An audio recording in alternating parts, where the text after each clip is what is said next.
అనేక యార్డులు సందర్శించి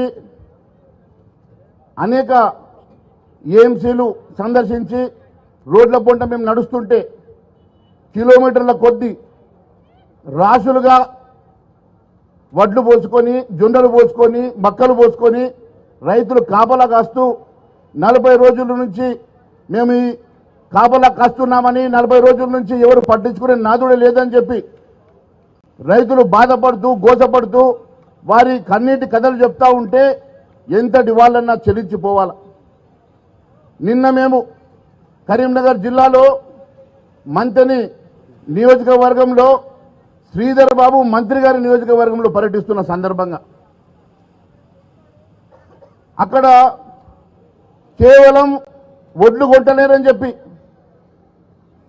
నిరసన తెలిపిన పాపానికి 30 మంది నిరసన తెలిపితే 8 మంది మీద కేసులు పెట్టి నాన్ బెయిలబుల్ సెక్షన్లు పెట్టి వాళ్ళ మీద అరాచకం చేస్తే ఒక పెద్ద మనిషి 70 ఏళ్ల రైతు బాధపడుతూ ఎందుకురా వీళ్ళని గెలిపించుకున్నామని ఈ కాంగ్రెస్ ప్రభుత్వాన్ని గెలిపించిన పాపానికి తన చెప్పుతో తాను కొట్టుకుంటే కాంగ్రెస్ దుండగులు ఆయన మీద దాడి చేసి 70 ఏళ్ల రైతును కొడితే ఆయన దెబ్బలు చూపిస్తే ఇక్కడ ఉన్న మేమందరం చెల్లించిపోయినాం.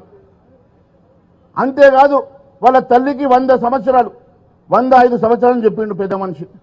ఆమె కూడా చెంప మీద కొడితే ఆమెను దవాఖానలకు తీసుకుపోయిండు.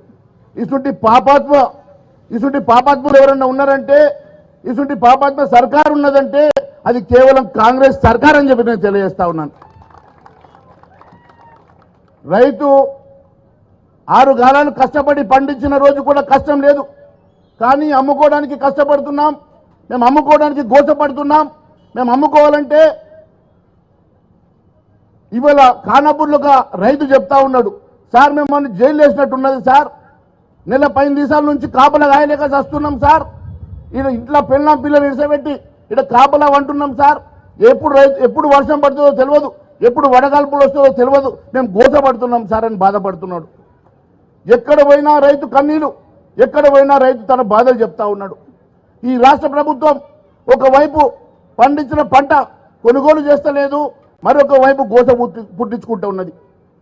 మరి ఆ రోజు ఓట్లు అడిగేటప్పుడు ఈ రాష్ట్రంలో చివరి గింజ దాకా కొనుగోలు చేస్తా అన్నాడు. ఈ రేవంత్ రెడ్డి పిసిసి అధ్యక్షుడిగా ఉన్నప్పుడు రేవంత్ రెడ్డి ఒక మాట అన్నాడు, అప్పుడు కేసీఆర్ని చాతనైతలేదు, నువ్వు దిగిపో, నేను కొనుగోలు చేసి ఉన్నదంతా ఎక్స్పోర్ట్ చేస్తా అన్నావు. మరి ఏమైనా నీ మాటలు? ఆ రోజు నువ్వు మాటలు మాట్లాడినావు, 10,000 కోట్లు ఇస్తే నేను చేసి చూపిస్తా అన్నావు. అధికారం నీ చేతిలో ఉన్నది కదా, ఈ 2.5 సంవత్సరాల్లో మరి ఇప్పటిదాకా ఎందుకోసం రైతుల్ని గోసపుచ్చుకుంటున్నావని అడుగుతున్నా. నువ్వు వరంగల్ జిల్లాలో రైతు డిక్లరేషన్ పేరు మీద ఆ రోజు అనేకమైన హామీలు ఇచ్చినావు కదా, మరి రైతు డిక్లరేషన్ మర్చిపోతివి, రైతులకు ఇచ్చిన హామీలు మర్చిపోతివి.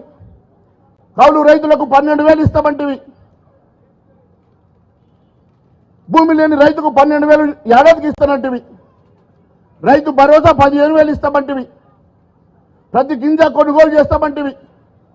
ఇన్ని అబద్ధాలు చెప్పి గద్దెనెక్కిన తర్వాత అన్నీ మర్చిపోయి ఈరోజు కేవలం హైదరాబాద్ చుట్టూన్న రియల్ ఎస్టేట్ దందా మీద పడ్డావు, వసూళ్ల మీద పడ్డావు. నువ్వు కేవలం బ్లాక్ మెయిలింగ్ రాజకీయాలు చేస్తున్నావు తప్ప నా రైతు బాధని కనబడతలేదు, నా రైతు గోసాన్ని కనబడతలేదు. ఈరోజు ఒకవైపు ధాన్యం తడిసిపోతున్న రైతు బాధపడుతున్నాడు. తడిసిపోయిన ధాన్యం కొంటాన్నావు, మొలకలు వచ్చినా కొంటాన్నావు, చివరి గింజ కొంటాన్నావు. ఈరోజు నా రైతు జొన్నలు వండిస్తే నేను ఎకరానికి 30 కుంటలు వండితే నేను 10 కుంటలు కొంటా అంటావు. నీ అయ్యే జాగీరా అని అడుగుతున్నా. నువ్వు ఎప్పుడన్నా వ్యవసాయం చేసినావా? నీ వ్యవసాయం కష్టం తెలుసా? ఈరోజు ఒక ఎకరానికి 30 కుంటలు వండితే 10 కుంటలు కొంటావట. మక్కల సంగతి ఈరోజు ఎకరానికి 40 కుంటలు వండుతున్నాయి, 26 కుంటలు కొంటాడట. మిగిలిన ఏం చేయాలా? నీ ఇంట్లో పోసిరమ్మంటావా? ఇదేనా నువ్వు చేసేటువంటి రాజరికం? ఈరోజు అడ్ల సంగతి అడ్ల కోస